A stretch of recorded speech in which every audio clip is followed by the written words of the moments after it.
Hello दोस्तों, स्वागत है आप सभी का आपके अपने यूट्यूब चैनल डीआर क्लास में। जी हाँ दोस्तों, आज के इस वीडियो में आपको बताएंगे भारतीय संविधान की प्रस्तावना। ठीक है, तो भारतीय संविधान की प्रस्तावना क्या है, इसमें क्या क्या लिखा गया आपको पूरी तरह बताएंगे, देखिएगा।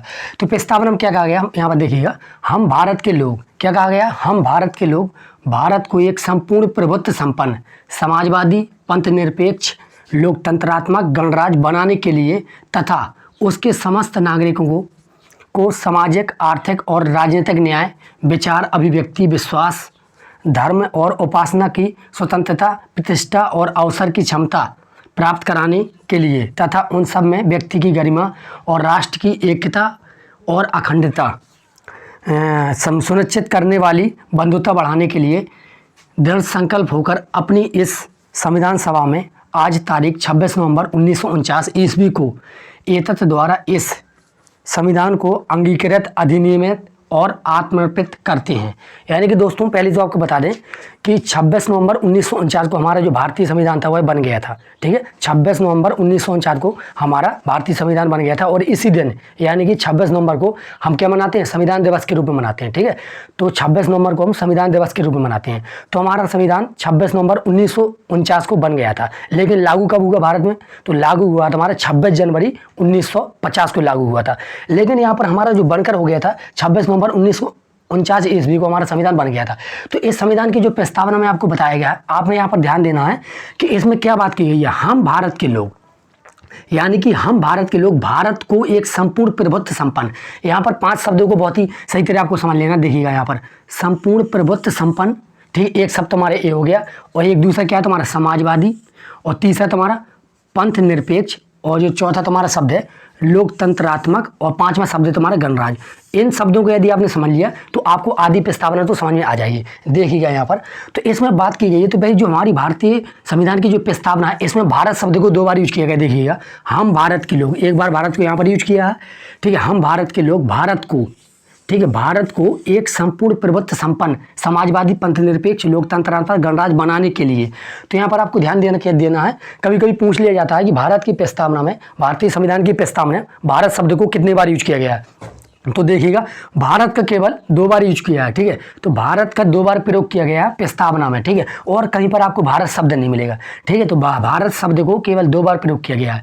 तो यहाँ पर इसमें क्या जा रहा है कि हम भारत के लोग, यानी कि दोस्तों जो तुम्हारी संविधान सभा की जो कार्यकर्ता थे या जो निर्माता थे, जो संविधान लिख रहे थे, वो अपने आप को रिप्रेजेंट कर रहे थे कि हम भारत के लोग, यानी कि वह भारत की जनता को, भारत के लोगों को रिप्रेजेंट कर रहे थे कि हम जो संविधान की जो प्रस्तावना कौन लिख रहे हैं, वो ऐसे लग रहा था कि जो भारत की जनता, जो भारत के लोग हैं, वह प्रस्तावना को लिख रहे हैं। यानी कि ठीक है, तो संविधान निर्माताओं ने क्या कहा कि हम भारत के लोग भारत को, यानी भारत को एक संपूर्ण प्रभुत्व संपन्न। तो यहाँ पर ध्यान दीजिएगा, इसका मतलब क्या है, संपूर्ण प्रभुत्व संपन्न का मतलब क्या है कि भारत अपने बाहरी और आंतरिक निर्णय स्वयं ले सकता। अभी तक क्या होता था दोस्तों, जब हमारा भारत आज़ाद नहीं था, जब ब्रिटिश शासन चल रहा था भारत में, ठीक है, जब हमारा भारत गुलाम था, तो उसमें क्या था, जो अंग्रेज लोग थे वह सभी फैसले लेते थे। ठीक है, तो बाहरी फैसले और आंतरिक फैसले उसमें अंग्रेज लेते थे। लेकिन अब जब हमारा देश आज़ाद हो गया, ठीक है, जब हमारा देश आज़ाद हो गया, तो संविधान लिखा गया, तो उसमें लिख दिया गया कि हमारा देश क्या स्वतंत्र है, बाहरी निर्णय स्वयं ले सकता है और आंतरिक निर्णय भी स्वयं ले सकता है,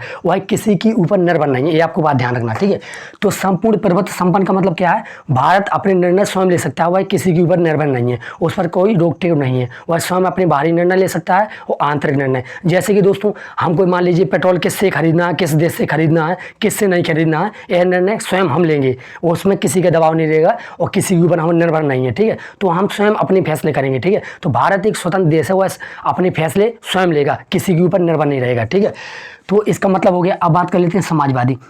तो समाजवादी एक्चुअली क्या है, समाजवादी दोस्तों एक विचारधारा है, जैसे कि आपने सुना होगा पूंजीवादी और आपने सुना होगा गांधीवादी। ठीक है, तो समाजवादी एज मतलब गांधीवादी विचारधारा पर है। मतलब समाजवादी का मतलब एक्चुअली क्या है कि जो कार्य किए जाएंगे वो समाज के देख के किए जाएंगे, यानी सभी समाज को एक साथ लेकर चलना है आपको, किसी भी वर्ग को आप पीछे नहीं छोड़ सकते। ठीक है, तो समाजवादी व्यवस्था का मतलब क्या है, प्रत्येक समाज को, समाज के प्रत्येक व्यक्ति को, प्रत्येक नागरिक को आपको एक समान दृष्टि से देखना है, उनका समान विकास करना। ठीक है, तो किसी भी वर्ग को आप पीछे नहीं छोड़ सकते, सबको साथ साथ लेकर चलना है। ठीक है, तो सभी, जिससे कि पूरे समाज का विकास हो सके। अब बात कर लेते हैं पंथ निरपेक्ष। तो पंथ निरपेक्ष का मतलब क्या है दोस्तों, देखिए यहाँ पर पंथ निरपेक्ष का मतलब क्या है। पंथ एक्चुअली होता है, जो तुम्हारा पंथ होता है एक्चुअली क्या है, तुम्हारा धर्म है। यानी कि भारत का कोई एक अपना धर्म नहीं है, ठीक है। भारत जो देश है तुम्हारा, इसका कोई अपना एक राष्ट्रीय धर्म नहीं है, ठीक है। कोई भी अपने राष्ट्र का कोई धर्म नहीं है। तो भारत जो देश है अपना, वह धर्म को एक साइड रखता है, ठीक है। तो धर्म को एक तरफ रख के कार्य करता है, ठीक है। तो भारत का कोई एक अपना धर्म नहीं है, ठीक है। तो भारत के लिए सभी धर्म एक समान है। तो पंथ निरपेक्ष का मतलब क्या है, भारत का कोई एक अपना कोई धर्म नहीं है, ठीक है। भारत के लिए सभी धर्म एक समान है, ठीक है। तो सभी धर्म को एक समान दृष्टि से देखेगा। भारत का कोई अपना एक राष्ट्रीय धर्म नहीं है। अब बात कर लेते हैं यहाँ पर लोकतंत्रात्मक। तो लोकतंत्रात्मक का मतलब एक्चुअली क्या है, जैसे लोकतंत्र यानी लोगों का तंत्र, ठीक है। तो जो शासन होगा वह लोगों द्वारा चुने गए शासकों का ही होगा, ठीक है। तो लोकतंत्र का मतलब क्या है, लोगों द्वारा चुनी गई सरकार। किसके लिए, लोगों के ही लिए। तो अपने लिए, ठीक है। जो हम स्वयं सरकार को चुनते हैं, ठीक है, 5 साल के लिए चुनाव करते हैं, अपने शासक को चुनते हैं, ठीक है। तो लोगों द्वारा जो जनता तुम्हारी जो शासक चुने जाते हैं, ठीक है, तो वही तुम्हारा लोकतंत्र कहलाता है, ठीक है। लोकतंत्र का मतलब क्या है, ऐसा तंत्र जो लोगों द्वारा हो, ठीक है। तो ऐसा शासन जो लोगों द्वारा चुने जाए अपने लिए, ठीक है। तो लोकतंत्र का मतलब क्या है, जो चुनाव किए जाएंगे जनता द्वारा किया जाएगा, मताधिकार द्वारा, ठीक है। तो लोकतंत्र यानी कि लोगों का तंत्र, ठीक है। अब यहाँ पर बात कर लेते हैं गणराज्य। अब गणराज्य का मतलब क्या है, देखिए एक्चुअली गणराज्य का मतलब क्या है, जो तुम्हारा शब्द है तुम्हारा गणराज्य, इसका मतलब क्या है कि जैसे अपना एक भारत राष्ट्र है, तो एक राष्ट्र का एक तुम्हारा जो मुखिया होगा, जैसे कि राष्ट्रपति है, तो मतलब जो राष्ट्र का जो मुखिया होगा, ठीक है, जो संवैधानिक मुखिया होगा जैसे कि राष्ट्रपति है, तो उसका चुनाव जनता करती है। गणराज्य का मतलब क्या है, गणराज्य का मतलब ये है कि राष्ट्र का कोई एक मुखिया होगा, जैसे कि जो अपने भारत के देश का जो मुखिया है कि कौन है, तुम्हारा राष्ट्रपति है, ठीक है। तो राष्ट्रपति तुम्हारा राष्ट्र का क्या होता है, तुम्हारा प्रमुख होता है, ठीक है। ये आपको ध्यान रखना, संवैधानिक प्रमुख होता है राष्ट्रपति, ठीक है। गणराज्य का मतलब क्या है कि राष्ट्र का जो मुखिया होगा उसका चुनाव भी अप्रत्यक्ष रूप से जनता द्वारा ही किया जाएगा, ठीक है। जनता द्वारा जो तुम्हारे सांसद चुने जाते हैं, ठीक है। तो मतलब राष्ट्रपति का जो चुनाव होता है तुम्हारा अनुपातिक पद्धति द्वारा होता है, एकल संख्या पद्धति द्वारा, ठीक है। तो वो अप्रत्यक्ष रूप से चुने जाते हैं, लेकिन कुछ समय के लिए चुने जाते हैं। ऐसा नहीं है कि तुम्हारा वंश अनुगत हो कि राष्ट्रपति का जो अगला बेटा आएगा वही राष्ट्रपति बनेगा, तो ऐसा कुछ नहीं। गणराज्य में क्या होता है, गणराज्य में तुम्हारा चुनाव होगा, चाहे वह तुम्हारे प्रत्यक्ष हो या फिर अप्रत्यक्ष हो, ठीक है। तो तुम्हारा राष्ट्र का मुखिया राष्ट्रपति है, तो उसका चुनाव होता है अप्रत्यक्ष रूप से, ठीक है। और 5 वर्ष के लिए चुना जाता है। यदि जनता चाहे तो उसको 5 वर्ष बाद हटा भी सकती है, वो यदि चाहे तो दोबारा बना सकती है राष्ट्रपति, ठीक है। तो गणराज्य का मतलब क्या है, राष्ट्र का एक तुम्हारा मुखिया होगा, ठीक है। और किसके द्वारा चुना जाएगा, जनता ही द्वारा अप्रत्यक्ष रूप से चुना जाएगा या फिर प्रत्यक्ष रूप से, आपको ये बात ध्यान रखना, ठीक है। और यह वंशानुगत नहीं होता। गणराज्य में क्या होता है, वंशानुगत नहीं होता। ऐसा कभी नहीं होता कि जो राजा का बेटा होगा वही राजा बनेगा, यानी कि जो राष्ट्रपति है उसका जो बेटा होगा राष्ट्रपति बनेगा, ऐसा कुछ नहीं है, ठीक है। तो गणराज्य मतलब क्या है, चुनाव होगा उसका मुखिया का अप्रत्यक्ष रूप से होगा, ठीक है। अब बात कर लेते हैं, ठीक है। तो यहाँ पर देखिए 5 शब्द हो गए तुम्हारे, संपूर्ण प्रभुत्व संपन्न, समाजवादी, पंथ निरपेक्ष और तुम्हारा लोकतंत्रात्मक और गणराज्य। तो यहाँ पर ये 5 शब्द बहुत ही इंपॉर्टेंट है। आपको एक बात ध्यान रखना है कि जो तुम्हारी संविधान की जो पहले की जो प्रस्तावना थी उसमें तुम्हारा पंथ निरपेक्ष और समाजवादी शब्द को प्रयोग नहीं किया गया था, इसमें कुछ संशोधन किया गया है। तो 42वां संविधान संशोधन के द्वारा 42वां संविधान संशोधन 1976 में क्या किया गया, संविधान की प्रस्तावना में 3 शब्दों को जोड़ा गया। कौन कौन शब्द था तुम्हारा, पहला था तुम्हारा दोस्तों समाजवादी, और दूसरा था तुम्हारा पंथ निरपेक्ष, और जो तीसरा तुम्हारा शब्द था अखंडता। यहाँ पर देखिएगा अखंडता, ये शब्द तुम्हें मिल जाएगा आपको, अखंडता। तो इन 3 शब्दों को तुम्हारा 42वां संविधान संशोधन 1976 के तहत इन 3 शब्दों को तुम्हारी प्रस्तावना में रखा गया। ये आपको ध्यान रखने की बात, ठीक है। तो अभी तक जो हमारी भारतीय संविधान की प्रस्तावना है केवल एक बार संशोधन हुआ उसमें, ठीक है। कितनी बार, केवल एक बार संशोधन हुआ। अब बात कर लेते हैं, चलिएगा इसके बाद यहाँ पर, ठीक है।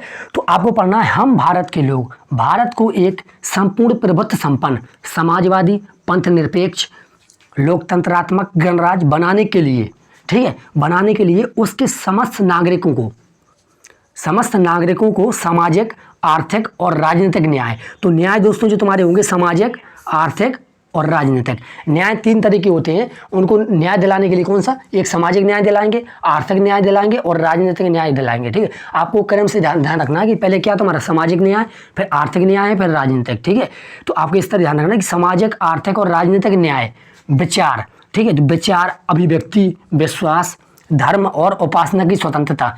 अब यहाँ पर आपको ध्यान देना है शब्दों में, विचार, अभिव्यक्ति। तो दोस्तों एक्चुअली क्या है, जो तुम्हारे विचार अभिव्यक्ति क्या है, ये तुम्हारा एक मौलिक अधिकार है। तो हमारी जो भारतीय जो प्रस्तावना है, संविधान की जो प्रस्तावना है, एक्चुअली पूरे संविधान का हमको एक दर्शन करा देती है कि पूरे संविधान में एक्चुअली है क्या, उसका एक संक्षिप्त वर्णन हमको दे देती है प्रस्तावना। तो प्रस्तावना में यहाँ पर देखिए, यहाँ पर कुछ मौलिक अधिकारों का भी प्रयोग कर लिया गया है, राज्य के नीति निर्देशक तत्वों का भी प्रयोग कर लिया गया, जैसे कि विचार अभिव्यक्ति। तो एक्चुअली हम जानते हैं कि जो तुम्हारा अनुच्छेद 19 में विचार अभिव्यक्ति के बारे में बताया गया है, तो ये तुम्हारे मौलिक अधिकारों का भी प्रयोग किया गया है इसमें, ठीक है। तो विचार अभिव्यक्ति, विश्वास और धर्म, यानी कि दोस्तों किसी के साथ धर्म के आधार पर कोई भेदभाव नहीं होगा, ठीक है। धर्म के आधार पर सभी लोग समान हैं, ठीक है। तो किसी के साथ कोई धर्म के आधार पर भेदभाव नहीं किया जाएगा।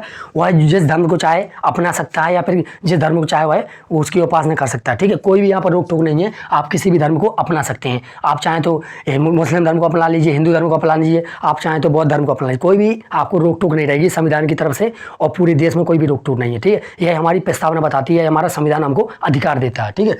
अब बात कर लेते हैं यहाँ पर उपासना की स्वतंत्रता, यानी उपासना की स्वतंत्रता मतलब क्या है, आप जिस भी देवता को चाहें उसको पूज सकते हैं, ठीक है। आप राम को पूजना चाहें राम को पूज सकते हैं, ठीक है। आप किसी भी देवता को चाहें पूज सकते हैं, ठीक है। आप अल्लाह को पूजना चाहें अल्लाह को पूज सकते हैं, ठीक है।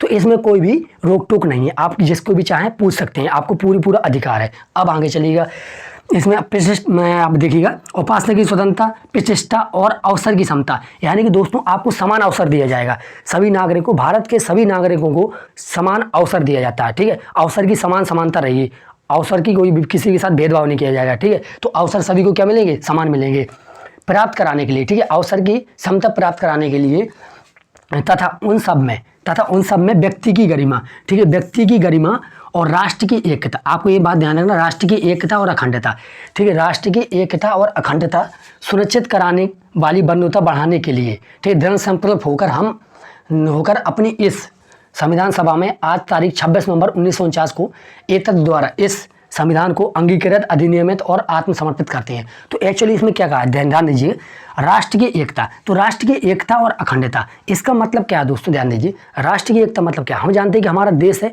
विभिन्न धर्मों के लोग इस देश में रहते हैं और विभिन्न भाषाई लोग रहते हैं, ठीक है। तो हमारा देश एक्चुअली क्या है कि विविधता में एकता है, मतलब इतने धर्मों के लोग रहने के बावजूद, इतनी भाषा बोलने के बावजूद भी हमारा देश क्या एक है, ठीक है। तो यहाँ पर ध्यान देना है कि राष्ट्र की एकता, यानी राष्ट्र की एकता बनाने के लिए, और अखंडता यानी कि उसको हम, अखंडता मतलब क्या है, उसके खंड ना हो सके, राष्ट्र को हम क्या करें, डिस्ट्रीब्यूट न कर सकें, बंटवारा न कर सकते। तो आपको ध्यान रखना, राष्ट्र की एकता और अखंडता सुनिश्चित कराने वाली बंधुता बढ़ाने के लिए, यानी कि आपको राष्ट्र की एकता बढ़ाना है और उसकी अखंडता को सुनिश्चित कराने के लिए हमको बंधुता का क्या करना, बंधुता बढ़ाने के लिए दृढ़ संकल्प होकर अपनी इस संविधान सभा में अपना आज तारीख 26 नवंबर 1949 को एकता द्वारा इस संविधान को अंगीकृत यानी कि हम अडॉप्ट करते हैं, अधिनियमित मतलब हम, इसका मतलब क्या, अधिनियमित का मतलब क्या है कि हम लागू करते हैं, ठीक है। अधिनियमित का मतलब क्या है, इसको हम लागू करते हैं और आत्मसमर्पित करते हैं, यानी हम इसको अडॉप्ट करते हैं और इसको हम लागू भी करते हैं साथ साथ देश में, और साथ में अपने आप को समर्पित करते हैं।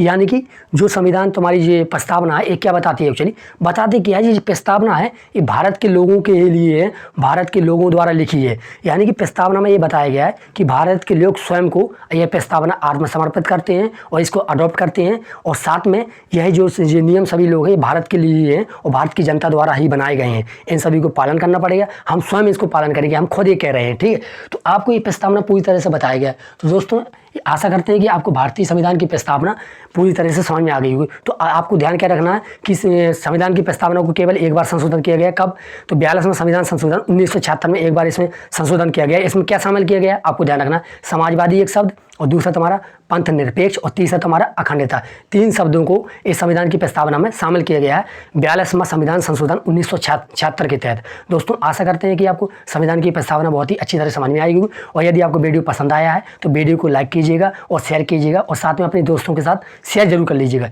जय हिंद दोस्तों, अगले वीडियो में फिर मिलते हैं।